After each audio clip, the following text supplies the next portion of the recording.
بسم الله الرحمن الرحيم يا أيها المزمل قم الليل إلا قليلا نصفه أو انقص منه قليلا أو زد عليه ورتل القرآن ترتيلا إنا سنلقي عليك قولا ثقيلا إن ناشئة الليل هي أشد وطئا وأقوم قيلا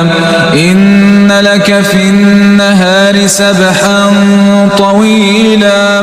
واذكر اسم ربك وتبتل إليه تبتيلا رب المشرق والمغرب لا إله إلا هو فاتخذه وكيلا